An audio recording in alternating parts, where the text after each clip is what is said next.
Chapter 4. The Fiery Furnace.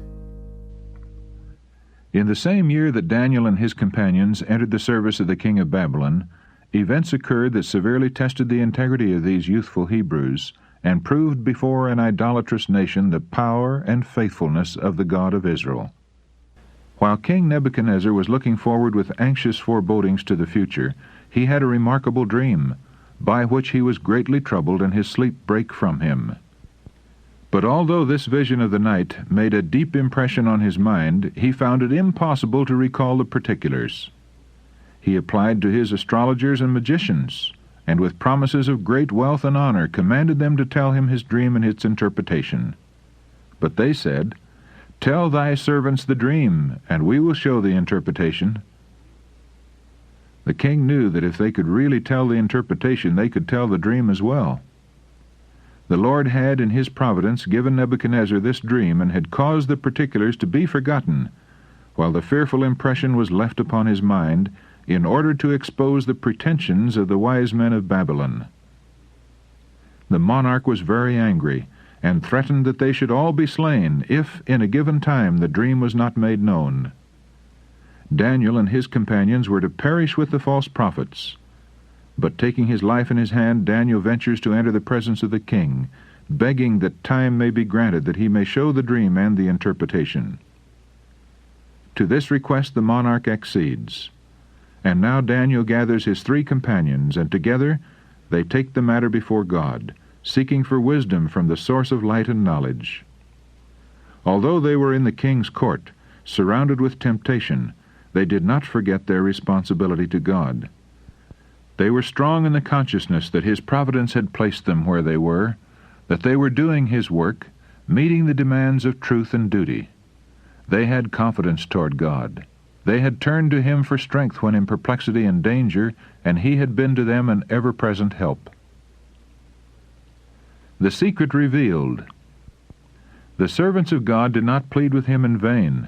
They had honored him, and in the hour of trial he honored them. The secret was revealed to Daniel, and he hastened to request an interview with the king. The Jewish captive stands before the monarch of the most powerful empire the sun has ever shone upon. The king is in great distress amid all his riches and glory, but the youthful exile is peaceful and happy in his God. Now, if ever, is the time for Daniel to exalt himself, to make prominent his own goodness and superior wisdom. But his first effort is to disclaim all honor for himself, and to exalt God as the source of wisdom. The secret which the king hath demanded cannot the wise men, the astrologers, the magicians, the soothsayers show unto the king. But there is a God in heaven that revealeth secrets, and maketh known to the king Nebuchadnezzar what shall be in the latter days. The king listens with solemn attention as every particular of the dream is reproduced, and when the interpretation is faithfully given, he feels that he can rely upon it as a divine revelation. The solemn truths conveyed in this vision of the night made a deep impression on the sovereign's mind, and in humility and awe he fell down and worshipped, saying, "Of a truth it is, that your God is a God of gods, and a Lord of kings, and a revealer of secrets." The golden image. Light, directed from heaven, had been permitted to shine upon King Nebuchadnezzar, and for a little time he was influenced by the fear of God. But a few years of prosperity filled his heart with pride, and he forgot his acknowledgment of the living God. He resumed his idol worship with increased zeal and bigotry.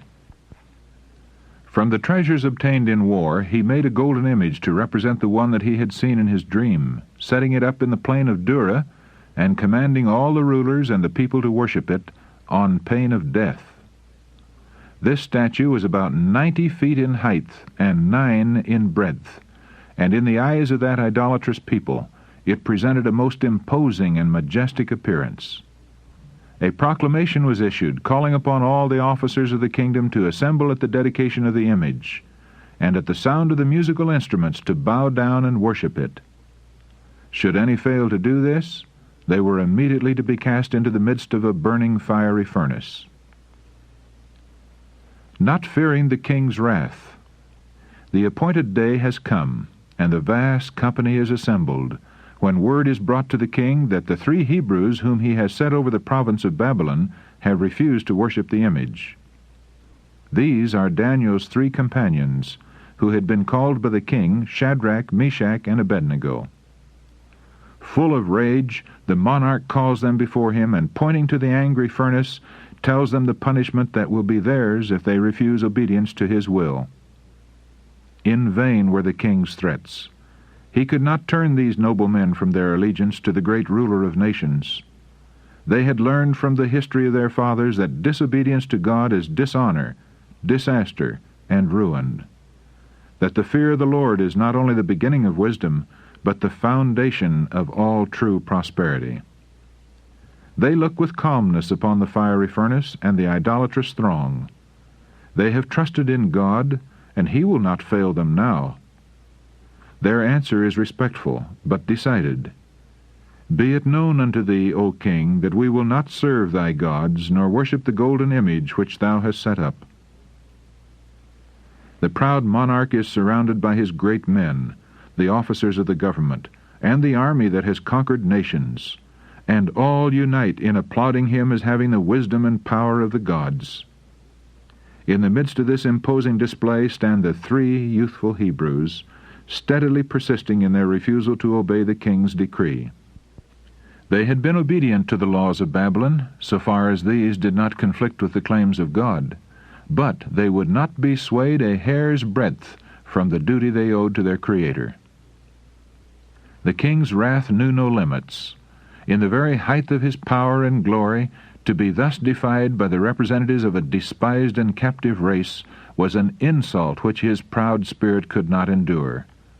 The fiery furnace had been heated 7 times more than it was wont, and into it were cast the Hebrew exiles. So furious were the flames that the men who cast them in were burned to death. In the presence of the Infinite, suddenly the countenance of the king paled with terror. His eyes were fixed upon the glowing flames, and turning to his lords he said, Did not we cast 3 men bound into the midst of the fire? The answer was, True, O king.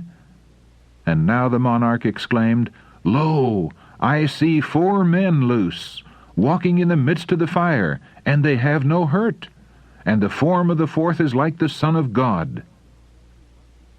When Christ manifests himself to the children of men, an unseen power speaks to their souls. They feel themselves to be in the presence of the Infinite One. Before his majesty, kings and nobles tremble, and acknowledge that the living God is above every earthly power. With feelings of remorse and shame, the king exclaimed, Ye servants of the Most High God, come forth. And they obeyed, showing themselves unhurt before that vast multitude, not even the smell of fire being upon their garments. This miracle produced a striking change in the minds of the people. The great golden image set up with such display was forgotten. The king published a decree that anyone speaking against the God of these men should be put to death, because there is no other God that can deliver after this sort. Steadfast integrity and the sanctified life. These 3 Hebrews possessed genuine sanctification. True Christian principle will not stop to weigh consequences. It does not ask, What will people think of me if I do this? Or, Will it affect my worldly prospects if I do that? With the most intense longing, the children of God desire to know what He would have them do, that their works may glorify Him.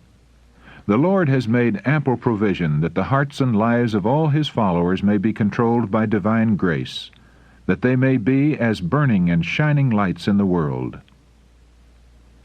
These faithful Hebrews possessed great natural ability. They had enjoyed the highest intellectual culture, and now occupied a position of honor. But all this did not lead them to forget God. Their powers were yielded to the sanctifying influence of divine grace. By their steadfast integrity, they showed forth the praises of Him who had called them out of darkness into His marvelous light. In their wonderful deliverance were displayed before that vast assembly the power and majesty of God.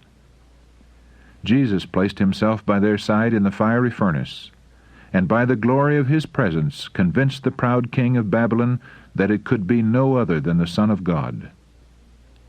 The light of heaven had been shining forth from Daniel and his companions until all their associates understood the faith which ennobled their lives and beautified their characters.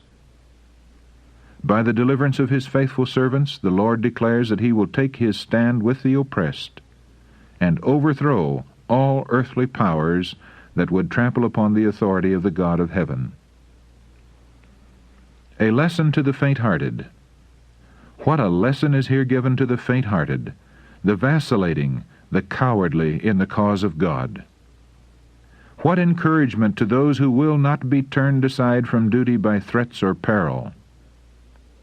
These faithful, steadfast characters exemplify sanctification, while they have no thought of claiming the high honor. The amount of good which may be accomplished by comparatively obscure but devoted Christians cannot be estimated until the life records shall be made known, when the judgment shall sit and the books be opened.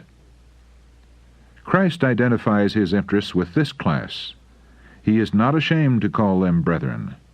There should be hundreds where there is now one among us, so closely allied to God, their lives in such close conformity to his will, that they would be bright and shining lights, sanctified wholly in soul, body, and spirit.